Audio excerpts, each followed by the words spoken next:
एक बार की बात है, एक छोटे से गांव में एक पुराना और डरावना हवेली था जिसे लोग भूतिया मानते थे। लोग उस हवेली से दूर रहते थे, खासकर शाम ढलने के बाद। लेकिन 12 साल की बहादुर और जिज्ञासु एम्मा के लिए यह जगह रोमांचक थी और वह इसे तलाशने के लिए तैयार थी। एक शाम एम्मा और उसके छोटे भाई मैक्स ने उस हवेली के अंदर जाने का फैसला किया ताकि वे ये जान सकें कि वहां सच में कोई भूत है या नहीं।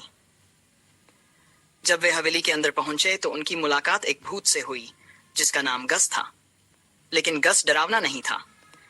वास्तव में वह बहुत ही बेवकूफी भरा और मजाकिया था। गस हमेशा लोगों को डराने की कोशिश करता था, लेकिन हर बार कुछ न कुछ अजीब और हास्यास्पद हो जाता था। जैसे उसकी चादर गिर जाती या दीवार पर लगी तस्वीर घूमने लगती।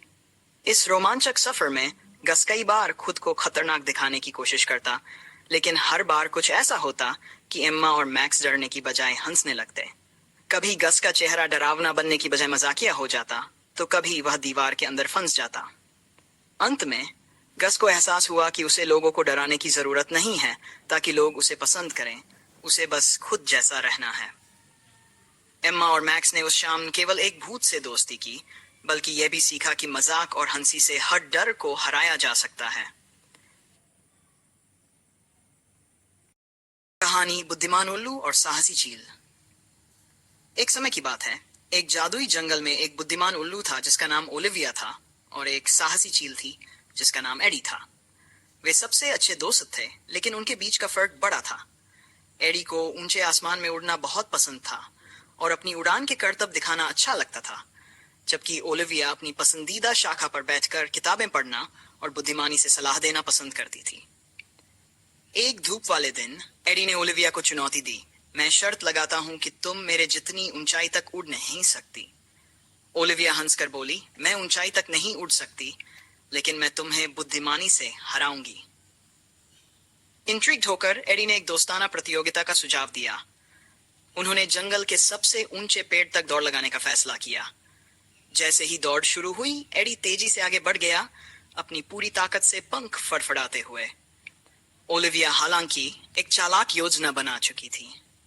उसने सीधा ऊपर उड़ने के बजाय पेड़ के चारों ओर उड़ान भरी और संकेत पड़ने लगी, जैसे गिलहरियों की दिशा और पक्षी देखने का क्षेत्र।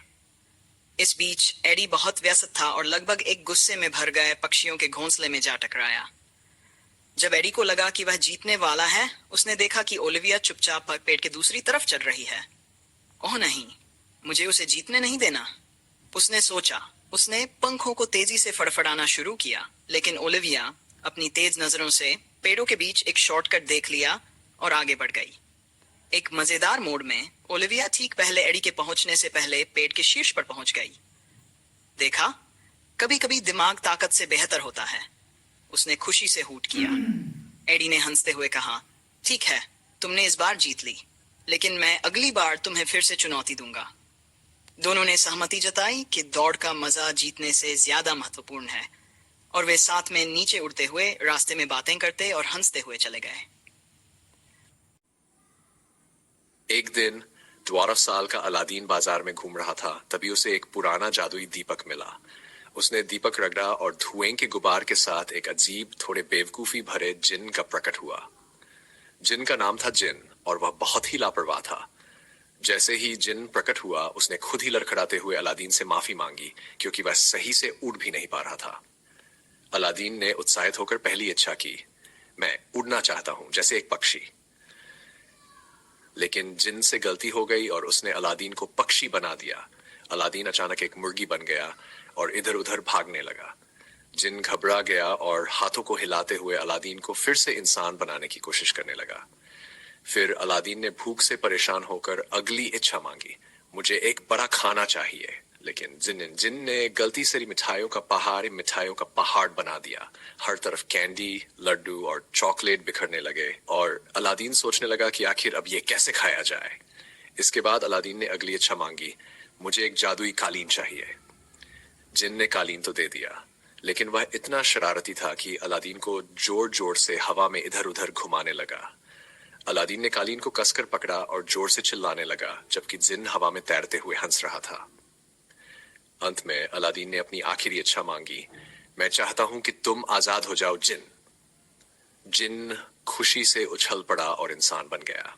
उसने अलादीन को एक बड़ी सी गले लगाया और दोनों दोस्त हंसते हुए सूर्यास्त के समय रेगिस्तान के किनारे पर बैठ गए।